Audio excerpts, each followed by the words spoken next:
মুখ্যমন্ত্রীর হরিশ্চন্দ্রপুরের জনসভা ভরিয়ে তুলল মহিলারা। চলছে তাপপ্রবাহ, তবুও নেই ভোট প্রচারে কোনো খামতি। আজ মালদায় দুটি জনসভা করলেন রাজ্যের মুখ্যমন্ত্রী মমতা বন্দ্যোপাধ্যায়। মঙ্গলবার প্রথমেই মালদার হরিশ্চন্দ্রপুরে তুলসীহাট্টা অঞ্চলে জনসভা করেন রাজ্যের মুখ্যমন্ত্রী মমতা বন্দ্যোপাধ্যায়। ছাড়াও উপস্থিত ছিলেন উত্তর মালদা লোকসভা কেন্দ্রের তৃণমূল প্রার্থী প্রসূন বন্দ্যোপাধ্যায়, রাজ্যের প্রতিমন্ত্রী তাজমুল হোসেন, মালদা জেলা তৃণমূল সভাপতি আব্দুর রহিম বক্সি সহ তৃণমূল নেতৃত্ব। জনসভা থেকে বিজেপি কংগ্রেস দলকে বিভিন্ন ইস্যুতে নিশানা করেন মুখ্যমন্ত্রী। গলি গলি মে শোর হে বিজেপি চোর হে স্লোগান নিয়ে মুখ্যমন্ত্রী তার বক্তব্য শুরু করেন। তৃণমূলের বিভিন্ন উন্নয়নমূলক কাজ ও বিভিন্ন প্রকল্পগুলি তুলে ধরেন তার বক্তব্যে। আজকের এই সভা থেকে তিনি 25,000 চাকরি বাতিল প্রার্থীদের আশ্বস্ত করেন তাদের চাকরি যাবে না, তাদের পাশে সরকার আছে। আর কি বললেন মঞ্চ থেকে তিনি, শোনাবো বিস্তারিত।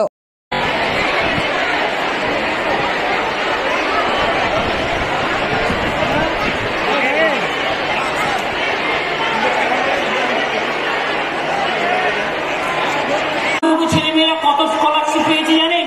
আমাদের আমলে 4 কোটি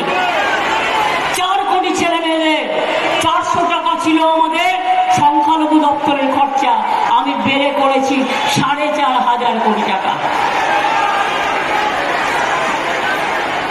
আপনারা কি জানেন এই গভর্নমেন্ট যদি আবার আসে, এনআরসি করলে আপনাদের সবাইকে বিদায় করে দেবে। আপনারা আপনাদের বিদায় চান না বিজেপির বিদায় চান? জিজ্ঞেস করুন না। তোমাদের যে মন্ত্রী আছে সে কেন অ্যাপ্লাই করেনি? কেতে? কারণ যেই আপনি অ্যাপ্লাই করবেন আপনি বিদেশি হয়ে গেলেন, অনুপ্রবেশকারী হয়ে গেলেন। আর 3 নম্বর, ইউনিফর্ম সিভিল কোড। আপনারা কি জানেন এটা যে করছে ওরা, যদি ক্ষমতায় আসে এটা করলে তপশিলি জাতিদের অস্তিত্ব থাকবে না, আদিবাসীদের অস্তিত্ব থাকবে না, সংখ্যালঘুদের অস্তিত্ব থাকবে না, ওবিসিদের অস্তিত্ব থাকবে না।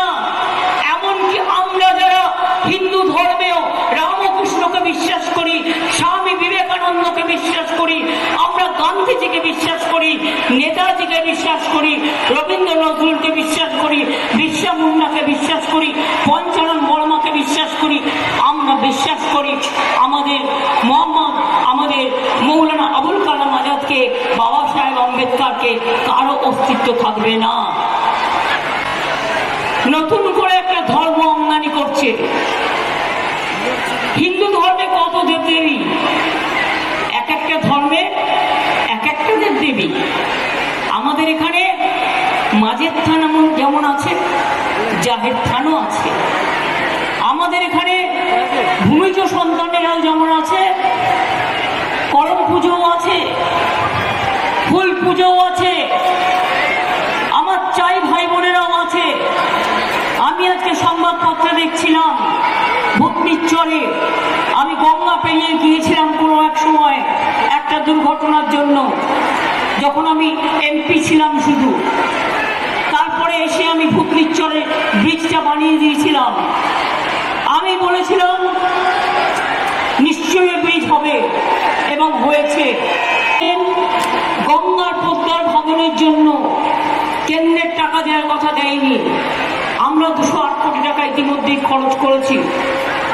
এছাড়াও আমরা 290 কোটি টাকা দিয়ে ফুলাওয়ার নদীর উপর নাকাট্টি সেতু করেছি, 4টে নতুন থানা করেছি, মোথাবাড়ি, পুকুরিয়া, ভুতনি সাইবার ক্রাইম থানা, ইংলিশ বাজার মহিলা থানা, 4টে নতুন স্টেডিয়াম গড়ে তোলা হচ্ছে মালদা মুর্শিদাবাদ নদিয়া ট্যুরিজম সার্কিট।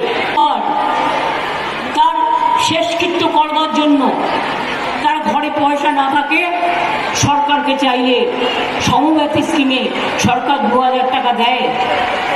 মেয়েদের বিয়ে হচ্ছে না, সরকারকে চাইলে 25,000 টাকা দেয়। কন্যাশ্রীর মেয়েরা আগে ঘরে ঘরে বাচ্চা মেয়েদের আপনারা বিয়ে দিয়ে দিতেন, তার কারণ কি করে তাকে পড়াবেন। আর আজ সে বড় হয়ে আজকে কলেজে বিনা পয়সায় পড়ছে, স্কলারশিপ পেয়ে, আজকে স্কুলে স্কলারশিপ পাচ্ছে, কলেজে স্কলারশিপ পাচ্ছে, বিশ্ববিদ্যালয়ে স্কলারশিপ পাচ্ছে। আজ ঘরের মেয়েরা ডাক্তার তৈরি হচ্ছে, ইঞ্জিনিয়ার তৈরি হচ্ছে, বিশ্বের গর্ব তৈরি হচ্ছে। ক্লাস 9-এ উঠলে সবুজ সাথী সাইকেল পাচ্ছে, সবাই হিন্দু মুসলিম শিখ ইসাই আপোষ মে দেয় না ভাই ভাই। ক্লাস 12-এ উঠলে বিনা পয়সায় স্মার্টফোন পায়। আগামী বছর থেকে এটা আমরা 11 ক্লাসে করে দেবো, যাতে তাদের দুটো ক্লাসের সাহায্য হয় এবং সারা জীবনের সাহায্য হয়। পয়েন্ট ছিল আমার, আমরা যদি জিতি লক্ষ্মীর ভান্ডার করব, আমরা বিনা পয়সায় রেশন দেব, আমরা 10 লক্ষ টাকার ক্রেডিট কার্ড সবার জন্য করে দেব এবং কৃষকদের 10,000 টাকা করে ভাতা দেব। করেছি কি করিনি? প্রত্যেকটা করে দিয়েছে। কি মা লক্ষ্মীরা আম্মারা জানেন তো আপনাদের টাকা বেড়েছে? টাকাটা পেয়েছেন? আদিবাসী তপশিলীরা 1200 পাচ্ছে, আপনারা 1000 পাচ্ছেন। আর 60 বছর বয়স যারা হয়ে গেছে, এরকম 6 লক্ষ ছিল যাদের এবছরই বন্ধ হয়ে যেত টাকা। আমি বলেছি না, 60 বছর পর্যন্ত লক্ষ্মীর ভান্ডার 1, আর 60 থেকে জিন্দেগি ভর যত দিন বাঁচবেন লক্ষ্মীর ভান্ডার 2।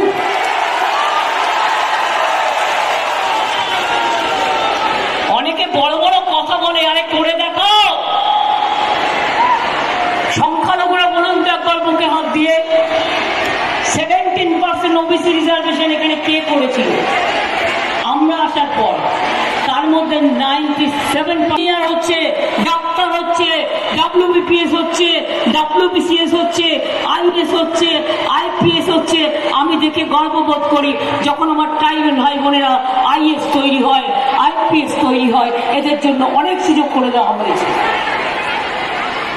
এখন থেকে জেলায় জেলায় যোগ্যশ্রীর ক্লাস হবে, একটা করে সেন্টার। যারা ডাক্তার হতে চান, যারা ইঞ্জিনিয়ার হতে চান, যারা অন্যান্য এডুকেশনের ট্রেনিং নিতে চান, বিনা পয়সায় সরকার তাকে মদত করবে, তাকে পড়ানোর ব্যবস্থা করবে, যাতে আগামী দিন জেলার ছেলে মেয়েরা অনেক ভালোভাবে বড়ভাবে তারা মানুষ তৈরি হতে পারে। এইভাবে কৃষক থেকে শুরু করে কৃষকদের শস্য বীমা, কে দেয় টাকা? আমরা দিই টাকা। কোন রকম কৃষকের জমি নষ্ট হয়ে গেলে, জলে নষ্ট হলে, পোকায় কেটে দিলে সঙ্গে সঙ্গে আমরা হেল্প করি। কৃষক বীমা আমরা টাকাটা দিই, যাতে কৃষকদের জমিটা রক্ষা হয়। মনে রাখবেন, কৃষকদের জমি। তোমরা একটু জোরে বলো, অত রোদ্দুরে দাঁড়িয়েছ, ঠিক তো? কে চাও? কি মায়ের আপনারা কে চান? কি মা বোনেরা কে চান? কি আদিবাসী ভাই বোনেরা কে চান? কে চান? জোরে বলুন, কে চান? এনআরসি চান? ইউনিফর্ম সিভিল কোড চান? বিজেপির সরকার আসুক চান? বিজেপি বিদায় যাক চান? তাহলে মনে রাখবেন, খেলা হবে, খেলা হবে, খেলা হবে, খেলা হবে, খেলা হবে, খেলা হবে, খেলা হবে, জিততে হবে, জিততে হবে, জেতাতে হবে, বিজেপিকে হাঁটাতে হবে। তাই আপনার একমাত্র ভোটের ফুল হচ্ছে তৃণমূল। আমরা ভাই এবং বোন সবাই একসাথে থাকি। আমরা আমাদের মধ্যে কোনো ভেদাভেদ নেই। আমরা দাঙ্গা চাই না, আমরা শান্তি চাই। আমরা ধ্বংস চাই না, আমরা সৃষ্টি চাই। আমরা মৃত্যু চাই না, আমরা জীবন চাই। তাই বলি, এবারে বিজেপি যাবে, বিজেপিকে বিদায় দিতে হবে। কি ভাই বোনেরা এত গরমে দাঁড়িয়ে আছেন? বিদায় দিতে হবে। তাহলে আমার সাথে বলুন তো, এটার উত্তর আপনারা বলবেন।